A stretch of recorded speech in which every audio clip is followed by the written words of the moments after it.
Naslin, actually Naslin is there in our first production in Varane Ashwandu, and I've loved you since then. If you hang out with Naslin, it's like you'll be like, oh my God, you're so cute. I want to just put you in a bag and take you home. And I'm a grown man, like, and he has his effect on everybody. നസ്ലിനെ എനിക്ക് ഓർമ്മയുണ്ട്. ഞാൻ കുരുതി എന്ന് പറയുന്ന cinema shooting തുടങ്ങി Murali join ചെയ്യുന്നതിന് മുമ്പ് ഞാൻ മുരളിയെ ആയിട്ടൊരു ദിവസം സംസാരിച്ചു പറഞ്ഞു, ഇങ്ങനെ ഒരു പുതിയ പയ്യൻ മിടുക്കനാണ്, വലിയ സ്റ്റാറാവും തോന്നുന്നു ഞാൻ പറഞ്ഞു, എനിക്ക് ഓർമ്മയുണ്ട്. അപ്പോൾ ഇപ്പോൾ അത് നസ്ലിൻ ഭയങ്കര പോപ്പുലർ ആയിട്ടുള്ളൊരു യങ് സ്റ്റാറായി മാറിയില്ല. So Naslin is one of the most genuine, wholehearted people I've ever met, and I'm usually very jealous of such talent, but just he's a Palm boy.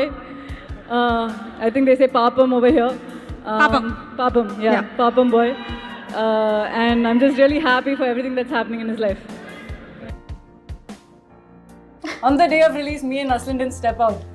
We were like in our rooms, hoping that people don't say anything bad about us. Naslin was so good. Yeah. He's a brilliant actor.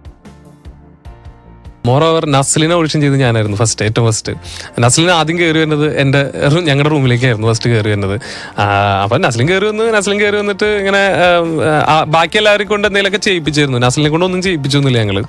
കാരണം നസ്ലിനെ കണ്ടപ്പോൾ തന്നെ നമുക്ക് മനസ്സിലായി, ഇവൻ അന്ന് നമുക്ക് ഈ പടത്തിന് നായകനായിട്ടുണ്ടായിരുന്നില്ല, മാത്യുവിനെ കൺഫേം ചെയ്തിട്ടുണ്ടായിരുന്നില്ല. അപ്പം നായകനെ നമ്മൾ അന്വേഷിച്ചിട്ടാണ് നിൽക്കുന്നത്. അപ്പം ഞാൻ ഗിരീഷിനോട് പറഞ്ഞു, ഇവനൊക്കെ നായകനാക്കാൻ പറ്റുന്ന ഒരു സാധനം ഉണ്ട് ഇവന്. അവൻ വരുമ്പോൾ തന്നെ ഞാൻ അവിടെ കൊടുങ്ങല്ലൂരിന്ന് ഇങ്ങനെ വന്നപ്പോ അങ്ങനെ അപ്പൊ ഇങ്ങനോട് പറഞ്ഞു, നീ ഒന്നും ചെയ്യണ്ട, നീ പൊക്കോ. അല്ലേട്ടാ ഞാൻ ചെയ്യാം, കുഴപ്പമില്ല. അപ്പൊ അല്ലടാ നീ സെലക്ട് ചെയ്ത് നീ പൊക്കോ. ഞാൻ ചെയ്യാ അങ്ങനെ അവനെ അപ്പൊ തന്നെ പൊക്കോ സെലക്ട് ചെയ്തപ്പോ തന്നെ. നസ്ലിനി പറഞ്ഞ പോലെ ഭയങ്കര ജെനുവിൻ ആണ്. നമുക്ക് ചില ആൾക്കാരെ കാണുമ്പോൾ നമുക്ക് മനസ്സിലായില്ല, ഭയങ്കര ജെനുവിൻ ആണ് അവരുടെ സംസാരം. ഒരു സിനിമയിൽ കണ്ട് അല്ലാത്തതായിട്ടുള്ള മുഖമാണ്. പിന്നെ പുതിയതായിട്ടുള്ള എന്തൊക്കെയോ കാര്യങ്ങൾ അവന്റെ മുഖത്തുണ്ടായിരുന്നു. പക്ഷെ കുറച്ചും കൂടെ അവനിപ്പോ വേറൊരു രീതിയിലേക്ക് ആയി വരുന്നുണ്ട്. അവൻ കുറച്ചും കൂടെ മെച്ചുവേർഡ് ആയിട്ട് കാര്യങ്ങളൊക്കെ ഇതൊക്കെ ചെയ്യുന്നതൊക്കെ കാണുമ്പോൾ നമുക്ക് ഭയങ്കര സന്തോഷമുണ്ട്. ഞങ്ങള് രണ്ടുപേരും മാത്രം ബാംഗ്ലൂരിൽ നിന്ന് ഇങ്ങോട്ട് വണ്ടി ഓടിച്ചു വരുന്ന വഴിയിൽ നസ്ലിൻ അവന്റെ കഥകൾ പറഞ്ഞു, ഞാൻ എന്റെ കഥകൾ പറഞ്ഞു. നസ്ലിന്റെ കഥ എന്ന് പറഞ്ഞിട്ടുണ്ടെങ്കിൽ വലിയ കുറെ കഥകളുണ്ട്. പ്രേക്ഷകർ കാണുന്ന നസ്ലിനൊന്നും അല്ല, പുറകില് വേറൊരു നസ്ലിനുണ്ട്. അവൻ സിനിമയിൽ വരാനുണ്ടായ സാഹചര്യങ്ങളും വെറുതെ കോളേജിൽ പോയി ഒരുത്തനെ പിടിച്ചു സിനിമയിൽ നിർത്തിയതൊന്നും അല്ല, പിന്നീട് വേറെ കഥകളുണ്ട്. പക്ഷെ അവനതൊന്നും പറഞ്ഞ് അതിന്റെ ഒരു ഇത് കളയാനോ അതൊന്നും അവന് താല്പര്യമില്ല.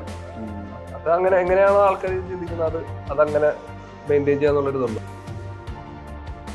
നസ്ലിൻ എനിക്ക് കുറേ കൂടെ ഒരു ബ്രദർലി ഫീലിംഗ് ഉണ്ട് അവൻ്റെ അടുത്ത്. അതേപോലെ അവനൊരു ഭയങ്കര നല്ല ഫ്രണ്ടുമായിട്ടുണ്ട്. അവൻ്റെ അടുത്ത് ഞാൻ മാച്ചിനെ പോലെയല്ല, അവനെ ഞാൻ നല്ല ചീറ്റൊക്കെ പറയും. ഞാൻ എന്തെങ്കിലും കഴിഞ്ഞ് തിരിച്ചു വന്നു കഴിഞ്ഞാൽ കാലടിച്ചോണ്ടിരിക്കുന്നൊക്കെ പറയും ഞാൻ അവൻ്റെ അടുത്തും അങ്ങനെ ഒരു ഭയങ്കര ക്ലോസ്നെസ് എനിക്ക്. നസ്ലിനുമായിട്ടുള്ളൊരു ബോണ്ടോടാ എങ്ങനെയാണ് നീയും നസ്ലിനുമായിട്ട്? നല്ല ബോണ്ടാ. എല്ലാരും എന്താ പറയാ, ആദ്യത്തെ ഒരു ദിവസമേ ഉള്ളൂ നസ്ലൻ ലുക്മാൻ ഗണപതി കേട്ടോ, അതൊന്നും രണ്ടാമത്തെ ദിവസം എടാ ഒന്ന് അവിടെ വന്ന് ഇരിയറ ചെറുക്ക, ആ ഒരു ആറ്റിറ്റ്യൂഡിലാണ് എല്ലാവരും അങ്ങോട്ടും ഇങ്ങോട്ടും ഡീൽ ചെയ്തോണ്ടിരിക്കുന്നത്. എന്താ പറയാ, കുറെ കാര്യങ്ങൾ അവൻ എന്നെ പോലെ വളരെ ചെറിയ ക്യാരക്ടറിൽ നിന്ന് വന്ന് ഇപ്പൊ ഇത്രയും വലിയൊരു സ്റ്റാർ. അപ്പൊ ഞാൻ അവനോട് ചോദിച്ചിട്ടുണ്ട്, എങ്ങനെയാടാ ഈ കരിയർ എങ്ങനെയാണ്, നിങ്ങൾക്ക് എന്തെങ്കിലും ടിപ്സ് ഇങ്ങനെ വളർന്നു വരുമ്പോൾ? കാര്യം അവൻ കടന്നു പോയിട്ടുള്ള എല്ലാ സാഹചര്യങ്ങളായിരിക്കാം, ഒട്ടുമിക്കതായിരിക്കാം ഞാനും ഇപ്പൊ കടന്നു പോയിക്കൊണ്ടിരിക്കുക മോസ്റ്റ്ലി. അപ്പം എനിക്കുണ്ടായ പല സിറ്റുവേഷൻ അവൻ ഓൾറെഡി ഉണ്ടായിട്ടുണ്ടാവാം. അപ്പൊ ഞാൻ ഇങ്ങനെ ഡിസ്കസ് ചെയ്യും, ഇങ്ങനെ ഒരു സിറ്റുവേഷൻ വന്ന നീ എങ്ങനെയാ ഹാൻഡിൽ ചെയ്തിട്ടുണ്ടാവാൻ പറയൂ. അത് ഇങ്ങനെ ആ സമയത്ത് ഇങ്ങനെ വന്നപ്പോ ഇങ്ങനെ ചെയ്തു, അത് ഇങ്ങനെ പിടിച്ചായിരിക്കും നല്ലത്, ഇങ്ങനെയൊക്കെ പിടിച്ചോ എന്നൊക്കെ ഓപ്പൺ ആയിട്ട് ടിപ്സ് കാര്യങ്ങളൊക്കെ ഹെൽപ്പ് ചെയ്യാൻ ആ ഒരു മെന്റാലിറ്റി ഉള്ള ഒരു ചെറുക്കൻ. നസ്ലിനും ഈ പറഞ്ഞ പോലെ പുറത്തുനിന്ന് കാണുമ്പോൾ അവൻ ഭയങ്കര ഇൻട്രോവേർട്ടാണ്, പക്ഷെ കംഫർട്ട് സോണിലേക്ക് കമ്പനിയാണ് എല്ലാവരും. അസൂയയുടെ നോക്കി കാണുന്ന ഇപ്പോഴത്തെ ഒരു യങ് ടാലന്റ് നസ്ലിൻ അവൻ പൊളിയാണ്, അവൻ അടിപൊളിയാണ്, അവൻ കലക്കര. So tell us about your friendship with Naslin. എനിക്ക് തണ്ണീർമത്തൻ ചെയ്തു, അത് കഴിഞ്ഞിട്ട് ജോവാൻജോ, പ്രേമലു, 18+ 5 സിനിമകൾ ചെയ്തിട്ടുണ്ട്. ഇതൊന്നും ഞങ്ങൾക്ക് ഒരുമിച്ചാന്ന് പറഞ്ഞാൽ ഇതെല്ലാം സംഭവിക്കുന്നതാണ്. പക്ഷെ ഭയങ്കര രസമാണ്. എൻ്റെ കൂടെ എനിക്ക് പെർഫോം ചെയ്യുമ്പോഴൊക്കെ ഭയങ്കര കംഫർട്ടബിൾ ഒന്നും പറയാം, എന്ത് വേണമെങ്കിലും പറയാം, അവനും എന്തുകൊണ്ടും പറയും. ഭയങ്കര കംഫർട്ടബിൾ, ബോധേഡ് അല്ല നമ്മള്. അവനെന്ത് വിചാരിക്കും, ഓ ഞാനിങ്ങനെ ഇതാ ഇങ്ങനെ വിചാരിക്കും, അതൊന്നുമില്ല, എന്തെങ്കിലും വിചാരിച്ചോട്ടെ എനിക്കെന്താ എന്നുള്ള അവനൊരു മൂടാണ്. I love Naslin and Premlu. One of the finest actors I've seen in recent times. So, yeah, so the cycle continues. Yes. Naslin എൻ്റെ ഫേവറേറ്റ് ആക്ടറാണ്. സത്യം പറഞ്ഞാൽ ഞാൻ വിഷ്ണുവിജയമൊക്കെ കാണുന്ന സമയത്ത് കമലഹാസനെ പോലൊരു നടനെ കണ്ടിട്ടുണ്ട്. ഒരു ഭയങ്കര ഇന്നസെൻസും അങ്ങനെ നല്ല കളറാണെന്ന് നമുക്ക് മനസ്സിലാവും. കമലഹാസൻ്റെ പടം അതേ സാധനം രണ്ടാമത് ഇറങ്ങിയിരിക്കുകയാണ് നസ്ലിനായിട്ട്. We started discussing about our life experiences, as in like industry experiences, film industry experience. எல்லாமே வந்து டிஸ்கஸ் பண்ணி அப்படியே வந்து arrived on a particular idea. அந்த ஐடியா arrive பண்ணும்போது I felt like this can be my second film in the success trilogy. இந்த idea வந்து I can actually form it as this film. We started writing together. Nice. Immediately I called up Naslin and asked him like, I want to make a film with you and I'm thinking about a story. I'll write it only if you say you're okay to it. And if after writing the script, if you read it, உனக்கு பிடிக்கலன்னா நீ no பண்ணிவிடு, no சொல்லிவிடு, but உனக்காக தான் எழுத போகிறேன். நீ இப்போ ஓகேன்னு சொன்னால் மட்டும்தான் எழுதுவேன். எழுதுறதுக்கப்புறம் உனக்கு பிடிக்கலன்னா யூ கேன் சே நோ, பிரச்சனை இல்லை. But you have to say yes or no, or you interested to work with me or not. So Naslin said yes, எழுதிக்கோ பரவாயில்ல, I would love to work with you. Okay. So அதனால் then we started writing this. இப்போ Naslin okay சொல்லனா எழுத மாட்டேன். ஏன்? This is for Naslin. எனக்கு ஒரு பிரச்சனை இருக்குது. நான் வந்து ஒரு ஆக்டரை வந்து அவ்வளோ பிடிச்சா மட்டும்தான் எனக்கு வந்து அவர் எனக்கு ஒரு படம் பண்ண முடியும். Have to be obsessed with an actor to write a script. This is my problem. This is an issue. I know that it's a weakness. So Naslin வந்து அவ்வளோ பிடிச்சிருந்தது எனக்கு. நல்ல விஷயம் ஆக்சுவலாக. ஸோ அதனால் வந்து I wrote it for him.